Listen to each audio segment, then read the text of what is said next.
Assalamualaikum warahmatullahi wabarakatuh. Halo semuanya, semoga kita semua dalam keadaan sehat dan selalu diberikan kemudahan dalam menjalani aktivitas sehari-hari. Nah, perkenalkan, nama saya Rizky Enggal Saputra, NIM 123011015 dari kelas PAI 6A Program Studi Pendidikan Agama Islam, Fakultas Tarbiyah dan Ilmu Keguruan. Pada video kali ini saya akan membahas dan menjawab soal ujian tengah semester untuk mata kuliah praktik bisnis pendidikan yang diampu oleh Ibu Dr. Misda SAG MPD. Nah, sebelum masuk ke pembahasan soal, saya ingin sedikit menyampaikan bahwa ketika mendengar kata bisnis pendidikan, sebagian orang mungkin langsung berpikir bahwa pendidikan hanya dijadikan sebagai tempat mencari keuntungan. Padahal sebenarnya makna bisnis pendidikan jauh lebih luas dari itu. Bisnis pendidikan bukan hanya tentang mendapatkan penghasilan, tetapi juga tentang bagaimana pendidikan dapat dikelola dengan baik, berkembang mengikuti zaman, dan tetap memberikan manfaat bagi masyarakat. Apalagi di era sekarang, dunia pendidikan mengalami perkembangan yang sangat cepat. Teknologi semakin maju, metode belajar semakin modern, dan kebutuhan masyarakat terhadap pendidikan juga semakin meningkat. Karena itu, seorang mahasiswa pendidikan, khususnya mahasiswa PAI, menurut saya tidak cukup hanya memiliki kemampuan mengajar saja, tapi juga harus mampu berpikir kreatif, inovatif, dan bisa melihat peluang yang ada di dunia pendidikan. Contohnya sekarang kita bisa melihat banyak sekali peluang pendidikan yang berkembang melalui media sosial dan teknologi digital. Ada yang membuka kelas mengaji online, membuat konten edukasi Islam di TikTok maupun YouTube, membuka bimbingan belajar berbasis Islami, bahkan ada juga yang membangun komunitas pendidikan dari hal sederhana yang awalnya dilakukan dari rumah. Nah, hal-hal seperti itu menunjukkan bahwa pendidikan dan entrepreneurship sebenarnya memiliki hubungan yang sangat dekat, terutama bagi mahasiswa PAI yang memiliki bekal ilmu agama sekaligus ilmu pendidikan. Nah, menurut saya pembahasan tentang bisnis pendidikan ini sangat penting dipelajari karena selain membantu kita memahami dunia pendidikan, juga membuka pola pikir bahwa lulusan PAI tidak hanya menjadi pencari kerja, tetapi juga bisa menjadi pencipta lapangan pekerjaan yang bermanfaat bagi masyarakat. Nah, pada video kali ini, saya akan menjawab 3 pertanyaan utama dalam tes praktik bisnis pendidikan. Yaitu yang pertama, menjelaskan hubungan antara program studi PAI dengan entrepreneurship pendidikan. Kemudian yang kedua, menjelaskan urgensi atau pentingnya pengelolaan bisnis pendidikan disertai contoh konkret yang ada di lapangan. Nah, yang ketiga, menjelaskan satu peluang bisnis pendidikan yang saya pilih untuk dilakukan beserta alasan yang tepat mengapa peluang tersebut dipilih. Nah, baik, tanpa memperpanjang waktu, saya akan langsung masuk ke pembahasan soal yang pertama.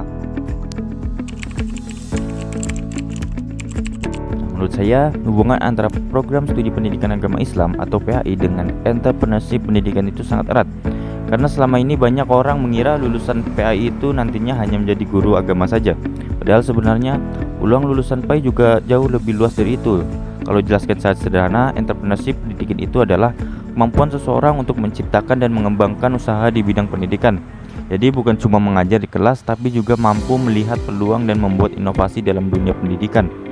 Mahasiswa PAI sendiri punya bekal ilmu agama dan ilmu pendidikan. Nah, dua hal ini sebenarnya sangat dibutuhkan masyarakat sekarang. Karena banyak orang tua ingin anaknya bukan hanya pintar pelajaran umum, tapi juga punya akhlak yang baik dan pemahaman agama yang bagus. Dari situ muncul banyak peluang usaha pendidikan. Misalnya seperti membuka les privat mengaji, rumah tahfiz, bimbingan belajar Islami, kursus bahasa Arab, atau bahkan membuat konten edukasi Islam di TikTok maupun YouTube. Sekarang saja kita sering melihat ada orang yang membuat video belajar tajwid atau ceramah singkat di media sosial. Lalu ternyata banyak yang menonton dan merasa terbantu. Itu juga termasuk bagian dari entrepreneurship pendidikan. Dan itu menurut saya entrepreneurship juga penting supaya lulusan PAI bisa lebih mandiri. Karena sekarang mencari pekerjaan itu tidak mudah.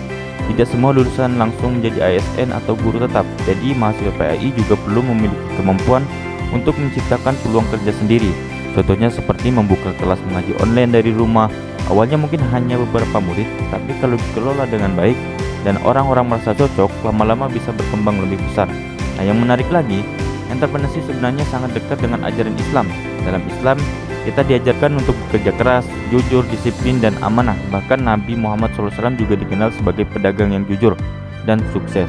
Jadi menurut saya entrepreneurship pendidikan tidak bertentangan dengan pendidikan agama Islam, malah saling mendukung. Nah, kesimpulan dari jawaban pertama ini adalah Prodi PAI dan entrepreneurship pendidikan memiliki hubungan yang kuat karena mahasiswa PAI memiliki ilmu agama dan pendidikan yang bisa dikembangkan menjadi usaha yang bermanfaat bagi masyarakat sekaligus membuka peluang kerja. Baiklah, saya lanjut ke soal nomor 2. Menurut saya, pengelolaan bisnis pendidikan itu sangat penting karena sekarang dunia pendidikan itu tidak cukup hanya bermodal niat mengajar saja, tapi juga perlu pengelolaan yang baik supaya lembaga pendidikan bisa berkembang dan bertahan.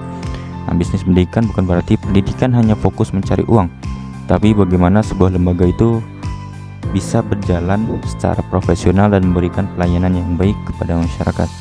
Sekarang persaingan lembaga pendidikan juga semakin tinggi. Banyak sekolah, pesantren, dan tempat kursus berlomba-lomba memberikan kualitas terbaik. Nah, kalau pengelolaannya kurang baik, maka lembaga tersebut bisa kehilangan murid. Contohnya, ada beberapa tempat les atau TPQ yang awalnya ramai, tapi lama-lama menjadi sepi karena metode pembelajarannya monoton, fasilitas kurang diperhatikan, atau promosi kurang bagus. Sebaliknya, ada juga tempat belajar yang berkembang pesat karena pengelolaannya bagus. Misalnya, mereka aktif di media sosial, menggunakan metode belajar yang menyenangkan, dan komunikasinya baik dengan orang tua murid.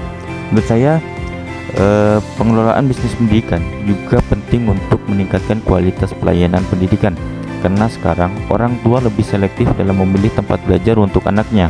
Mereka tidak hanya melihat pembelajarannya saja, tapi juga melihat lingkungan belajar, cara guru mengajar, fasilitas, bahkan cara sekolah berkomunikasi. Makanya lembaga pendidikan sekarang harus mengikuti perkembangan zaman, misalnya menggunakan media pembelajaran digital atau pembelajaran online. Contoh yang paling nyata adalah bimbingan belajar online.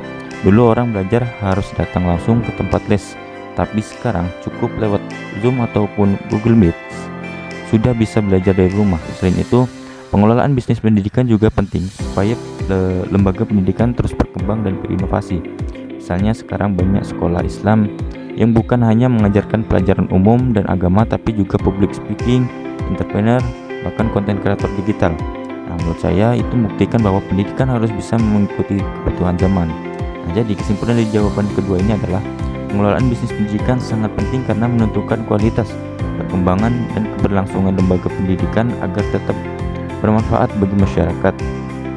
Nah, kita lanjut ke soal nomor 3.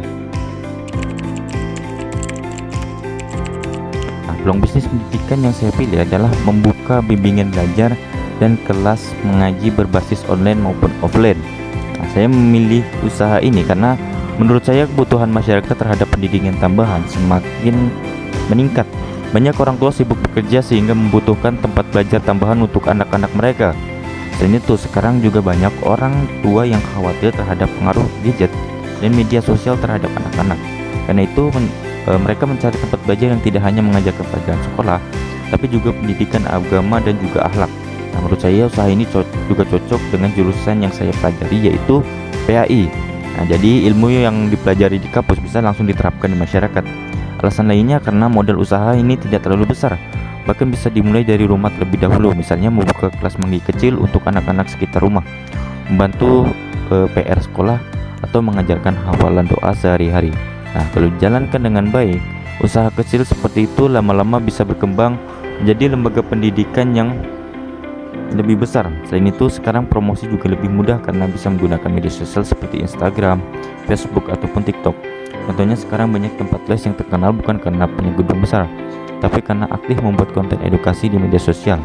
Nah, menurut saya, usaha seperti ini bukan hanya mencari keuntungan, tetapi juga menjadi sarana dakwah dan membantu masyarakat.